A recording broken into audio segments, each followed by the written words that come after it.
2023 Major League Baseball rule changes are coming. They were voted in as of today. Larger bases being one, a restriction of the shift being another, and the pitch clock being the third thing. So I want to talk about those, give my opinion on these, but first up is larger bases. The bases will now be 18 square inches rather than the current 15 square inches. Now, this one's not a huge deal. Here's what that changes. Obviously, bigger bases mean a slight difference in the width and the distance of the bases. So home to first, obviously, they will be a smidge closer. First base to second base, obviously, a smidge closer. So those bang-bang plays, that will make a bit of a difference. Also, safety.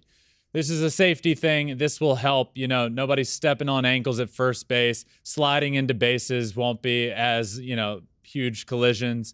And another big thing here, replay has affected this big time. Replay was never intended to check, okay, let's say a runner's diving into second base. He beats the throw, but as he's sliding on top of the base, his left pointer finger popped off of the base for a millisecond while no other body part was on. All right, you're out. That wasn't intended to be replay.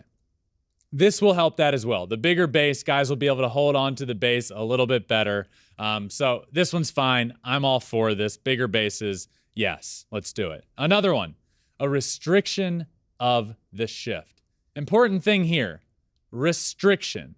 This isn't a banning of the shift. The shift isn't banned. It's not going to be you have to stand in the exact spot that you're supposed to be or else.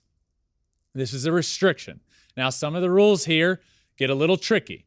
So listen close. Listen up right now. The rules state 4 infielders must have their feet on the dirt at all time. On the outer boundary, they have to be within the outer boundary right in front of the outfield before the pitch is released.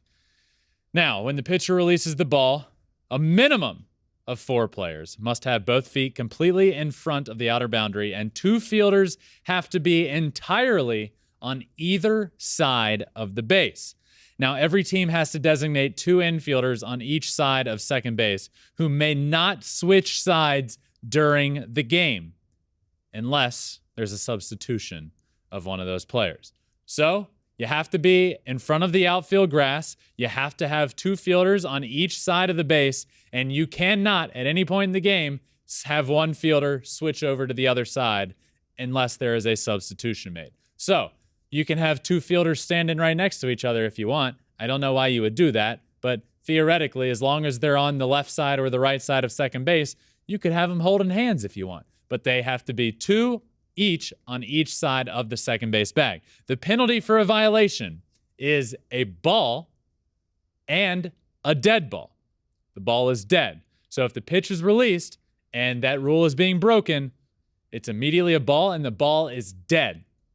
Now, this is also an interesting little caveat here, and I don't think a ton of people know this, but a dead ball is similar to a dead ball when there is a balk.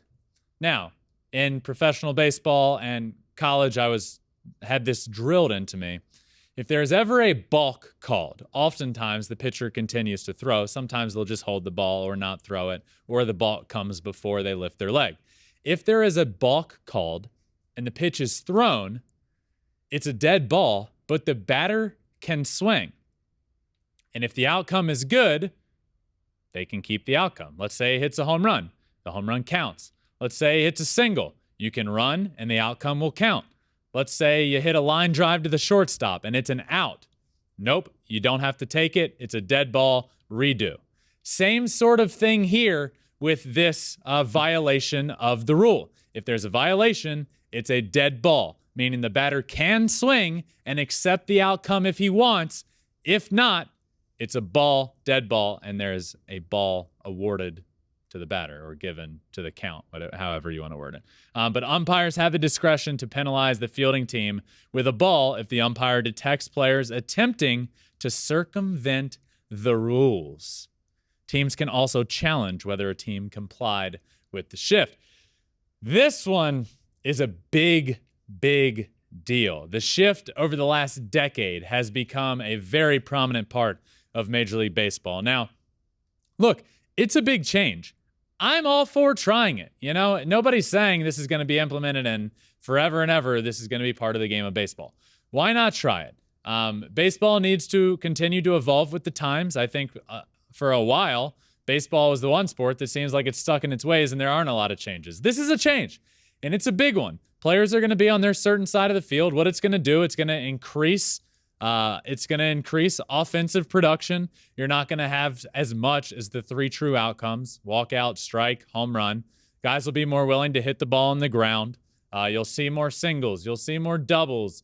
And that's all good for the game. You'll also see fielders be able to show their range. You know, for a while it was, okay, if the ball isn't hit right at me in the shift, I'm not even going to move because there's another guy standing right behind me to my left, about 10 feet behind me, that'll make the play. This will put guys back in their normal positions, and they'll be able to show off their range, show off their arm, all of that good stuff. It is a big change, but I'm all for it. I'm for trying it, and whatever happens, happens, but why not give it a try? Lastly, pitch clock. A pitch clock is coming to Major League Baseball. In between batters, there is a 30-second clock, except for the final out of the inning. The timer for inning breaks and pitching changes is 2 minutes and 15 seconds. The catcher must be in the catcher's box with 9 seconds left on the timer. And the hitter must have both feet set in the batter's box and alert to the pitcher, meaning he has his eyes on the pitcher and can quickly take a hitting stance within 8 seconds. Pitchers who violate the clock are charged with an automatic ball. The catcher violating the clock they are charged with the ball, and a batter violating the rules will be charged with an automatic strike. Also, a new update here. Mound visits have a 30-second clock starting when the manager or coach leaves the dugout or whenever the defensive player leaves their position. If a manager joined a mound visit in progress, the timer resets if there are at least 20 seconds left on the timer. This is a big one because for a lot of managers, it takes them 45 seconds to even get out to the mound. So we're going to see a lot of managers sprinting out to the mound so that they have some time to talk to their pitcher. The pitch timer cannot be reviewed on replay. Couple things here. One really sticks out to me. The batter must be alert and ready in the box. Hearing that makes me twinge a little bit because I was in the minor leagues when this was first attempted, when this rule first came down, and we had all heard, okay, there's going to be a pitch clock. The beginning of the season, it's not going to be strictly enforced, but just know, and so you can start figuring it out. The first day that the pitch clock was officially in play and enforced, I was made an example out of. We were playing in Clearwater against the Phillies high A team. I come up second and third, 2 outs. I believe it was a full count, either a full count or a 2-2 count. I get in the box. I have my feet set. I'm wagging my bat as I normally do, eyes locked in on the pitcher. All of a sudden, the pitcher wasn't set yet. All of a sudden, umpire comes out from behind the plate. Time, you're out. Pointing at me. I'm like, what did I do? I didn't do anything. I'm just alert and ready like you wanted me to. Turns out he said I wasn't alert and ready in the box, which I have a video of this. Guess what I was? I was alert and ready, staring right at the pitcher.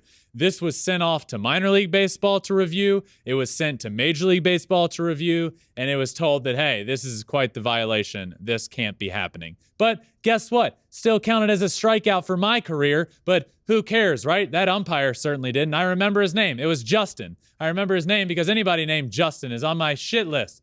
Can't have them around. Anybody with that name, watch out. Got to watch out for them. But yeah, what an example I was made out of. The pitch clock is coming. Larger bases are coming. And a restriction of the shift is coming as well. Those are the rules. And one of them really involves pitchers. And I will be able to ask him here in just a second, because now that I have vented a little bit about the alert and ready in the box. I will also say, I think the pitch clock will be, that's another big change. Pitchers like to take their time, and so do batters. This will speed up the game. But I'm excited to hear what Pitching Ninja has to say about it. I'm fine with these rules. It doesn't mean they're implemented forever, but baseball needs to keep up with the times, and new people watching the game, we need to keep this upbeat, fast, action, and this will certainly create more action in the game of baseball. If it works, great. If it doesn't, get rid of it. That's why I'm for it. I'm for at least trying. Thanks for watching. If you love flipping bats, swinging 3-0, or just talking ball, join us. Call us at 213-537-9339 with your questions. We have a weekly guest, and we have a lot of fun, so hit that subscribe button.